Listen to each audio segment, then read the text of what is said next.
3 تا از بهترین مناطق شیراز. باغ‌های غلات، باغ‌های گویون، باغ‌های کدیون. منظورم خود شیراز بود. باغ ارم، باغ دلگشا، باغ جان‌نما.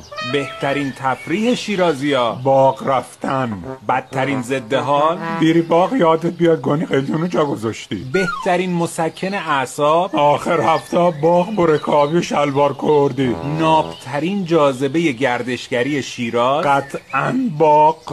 سخت‌ترین کار توی شیراز. پیدا کردن لوکیشن باغ‌های بدمسیر. کاربردی ترین وسیله برای یه شیرازی. سیخ برای جوجه تو باغ. بزرگترین عامل افسردگی شیرازی‌ها. نداشتن باغ برای آخر هفته. بزرگترین نگرانی شیرازی‌ها. سرد شدن هوا.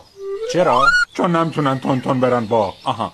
شعر مورد علاقه شیرازی‌ها. الا یا ایها الساقی، بریم باقی کنیم چاقی از قلیونای مشتی و جوجی زعفرانی را.